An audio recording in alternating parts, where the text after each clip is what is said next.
Does organizing your home feel impossible? You're not alone. ADHD brains just work differently, but that does not mean you can't have an awesome home. I'm going to give you some tips that are beginner friendly and specifically designed for neurodiverse minds. Now, the first thing that you want to do is you want to pick a place to start. Now, it can be one whole room, it can be one section, it can be a closet. You decide. Is it too big, or do I need to actually break it down even more to have smaller places for me to actually start organizing and decluttering? You're gonna work towards the bigger location that you want to finish. You're just gonna do it in smaller sections. You're still gonna get to the same result. It just is gonna take you probably a little more time to get there. And here's something else that's super important. Make sure that you can see everything in your home really easily and clearly. Because you walk into a room, you might get distracted and you're looking for a specific thing and you just may not see it. If something else is in front of it, or you can just partially see it, you might just miss it. Now, it is much harder to see in a closet or a drawer and make sure that you can see everything in there, but here is something you can do to make that process easier. What you do is you go into your closet and you take everything out. Just take it all out and figure out all the stuff that you have in there. Now, this may take a while, but once you do it, you can see everything that is good for you to keep and everything that just might be clutter, and some things that you might be just kind of wishy-washy about, not sure what you want to do with. And that way you can decide on what you don't need in your closet anymore and what you want to keep in your closet. Now, you are going to have to declutter, but what do you declutter? I say 3 different things. Things you don't want, things you don't wear, things you do not use. Those are 3 things you look to try to find to get rid of. The easiest way to actually figure this out is to use the 90-day rule. If you have not used something or wore something in 90 days, then is it really something that I really need? Are you going to use that thing or wear that thing in the next 90 days? And if the answer is no to both of those things, then you may want to consider that is something you want to get rid of and declutter. So for example, I have this video game controller here. I really don't use it anymore. This would be one of those things that I want to think about decluttering.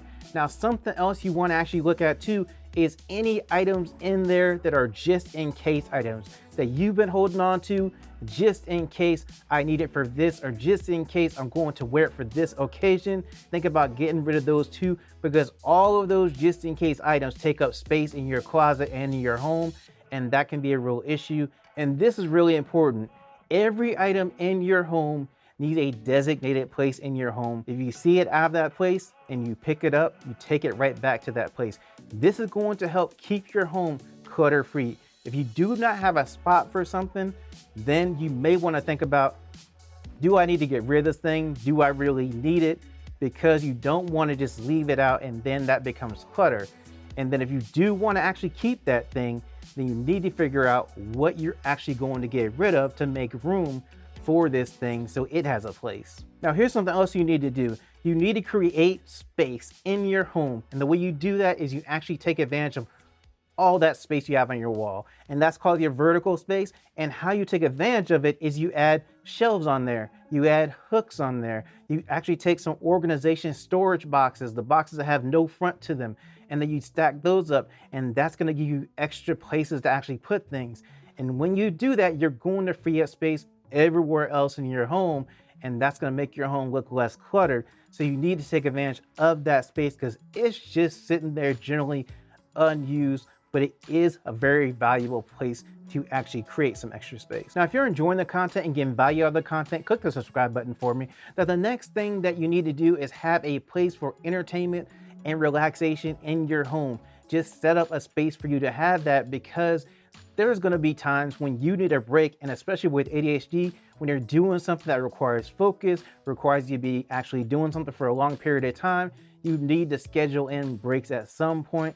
And when you have those breaks, you want to go to this area and just have something that relaxes you. Whether it's incense, whether it's like me, I have my headset here, I put this on, and I listen to music for a while. Whether you have a gaming system, you want to play video games, you want to have an area like that, because there's so many times that you may be overwhelmed, that you may be like, I just don't want to, go in there and organize or do work or whatever. I just need to take a minute. It can be just a chair and maybe a Keurig where you make coffee or tea, whatever, and that can be your space. Now, since I mentioned breaks, that has to do with time awareness. You still have to figure out and schedule in your breaks and how much time you're gonna be on a break.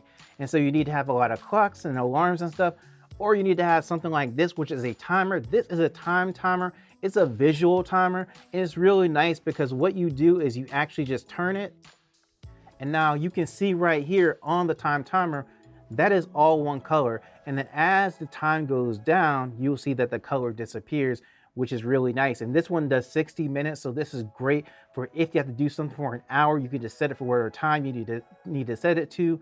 And then it's going to actually flash and everything when it actually finishes the time. So this is one of the ones I recommend, but you just want to make sure you have something to keep you aware of the time in your home. So something else that's really essential in every home is to have labels in your home, because you don't want to have to rely on your memory a lot of times, because you might just be forgetful. And with ADHD, a lot of times people are forgetful. And so what you want to do is you want to eliminate the part to where you might forget something, and labels help you to do that. You want to have some way to just write something down so that you don't even have to think about it. You don't have to think about where something is. You don't have to think about what's in a container, because you have a label on everything. Now, one of the ways that you can do this that's easy to do without having a permanent label on something is you can use sticky notes, and sticky notes are great because they act as a temporary label. And so if you don't have anything else, you can use these as a label for anything and any place in your home. Now, something else that's really simple but super important is to have a trash can in every room, because it makes it easy to throw away junk mail or any trash or any clutter that you want to get rid of. You don't have to go around and search your home to find that trash can. Another thing that's really good to actually have in your home too is a hamper, a clothes hamper in your closet. And that way, when you get your dirty clothes and you're like, hey, I've got my dirty clothes, I need to wash and everything, you put your dirty clothes in the hamper in your closet, and then you pick up that hamper and take it to wherever you need to wash it to. But it just makes it super convenient to have something like that, so your clothes don't end up on the chair, on the bed, on the floor. And just thinking about it, I do have another video that I think you'll enjoy. It is about how to make your home ADHD friendly. It has a whole bunch of different hacks in there that you can use for that. It's gonna come up on the screen. All you have to do is click it and watch that video.